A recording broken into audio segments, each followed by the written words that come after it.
vraiment autre chose. Ça fait que moi, j'ai eu beaucoup d'enjeux, de difficultés dans les 7 années.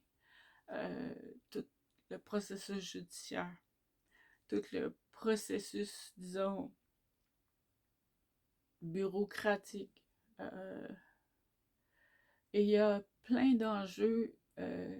Puis je pense que chaque personne qui vit avec ça peut. Tu sais, il y a tellement de trucs que j'ai vécu euh, en lien avec le trouble de stress post-trauma. Quand je dis qu'on adapte notre vie en fonction de ça, c'est vraiment ça.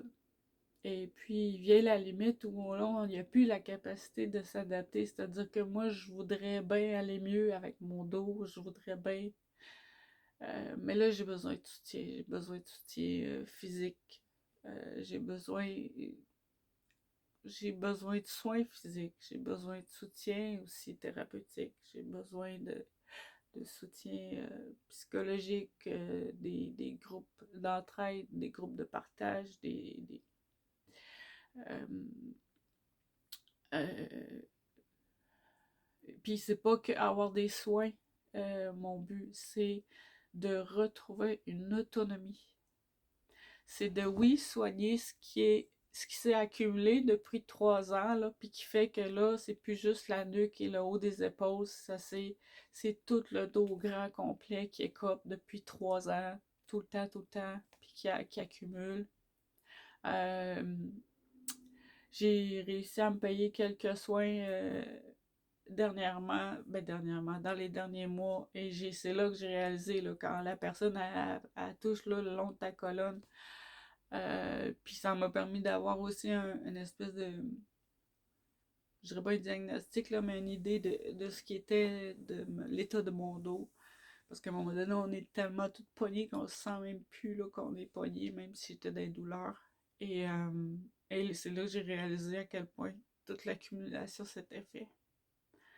Et tout s'est mis à débouler, tu sais, moi j'étais là en train de vouloir, enfin j'allais avoir trouvé un projet de vie qui était adapté avec ma réalité de trouble de stress post-trauma. En partant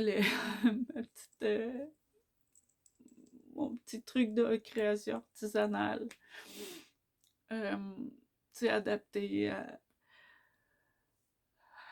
à cette vie-là de vivre avec un trouble de stress post-trauma. Et, euh, et c'est tout ça qui m'a fait réaliser que j'y arrive pas. Je peux plus être comme dans le déni, si on peut dire. De un, il a fallu que je réalise que c'était pas possible. Je pourrais plus reprendre un travail normal. Depuis 7 ans, ça fait peut-être 2 ans là, où ça commence vraiment à se placer mieux pour moi. L'évolution se faisait. Et puis, euh, et puis c'est ça, tu sais, je me suis vraiment rendu compte que, tu sais, en passant une journée, disons, une journée occupée, puis de voir combien de temps que ça me prend à me récupérer de cette journée-là, et ça, de faire le constat que je retrouverai jamais, là, ma vie d'avant. Mais c'est ça, puis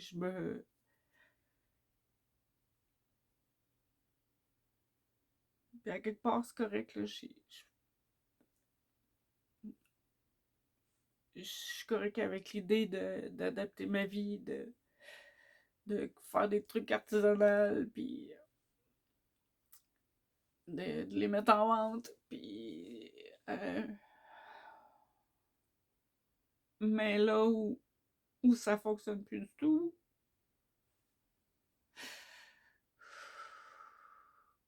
c'est que je peux plus aller de l'avant. Euh, Là, j'arrive même plus à lever mon bras pour... ça fait plus que 2 ans, là, que je suis même pas capable de mettre une assiette euh, dans mon armoire. J'ai des assiettes en plastique.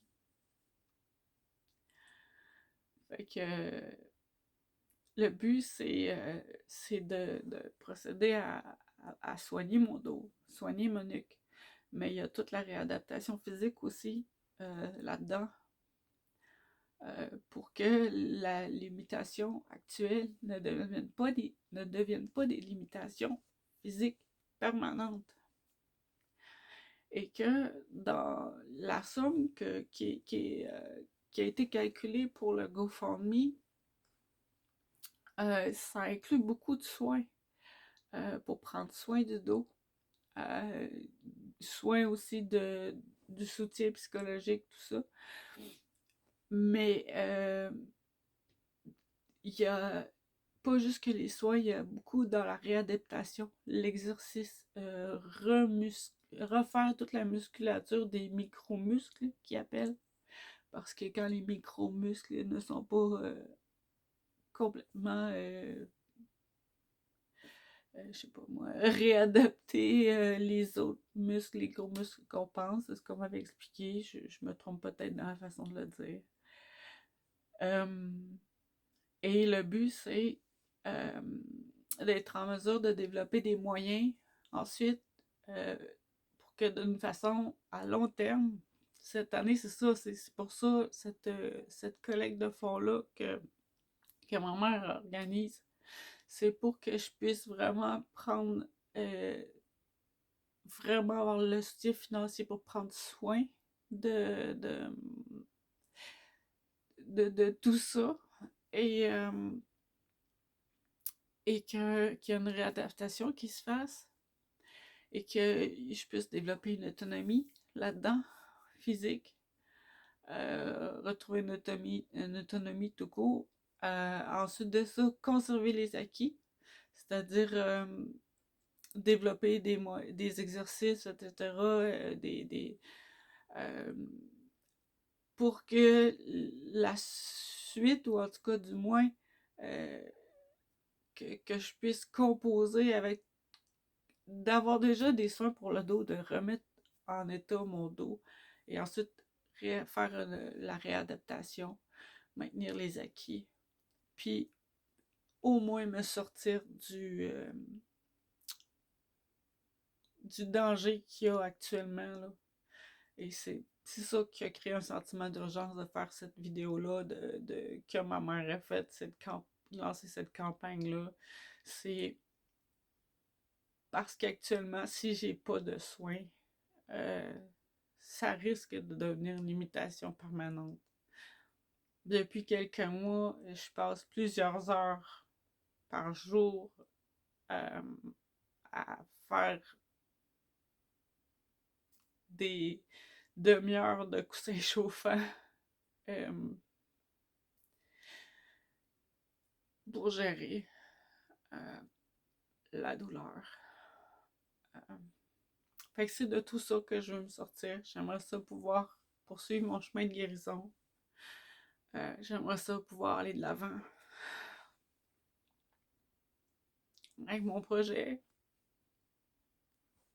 J'aimerais ça continuer à pouvoir m'impliquer dans mes implications qui me tiennent à cœur.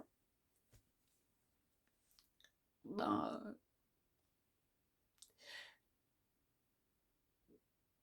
les causes qui me tiennent à cœur, puis dans ma communauté, puis j'ai toujours été portée vers aller aider les autres. Et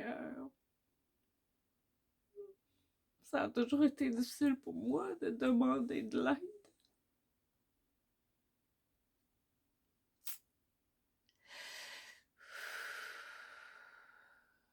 Euh,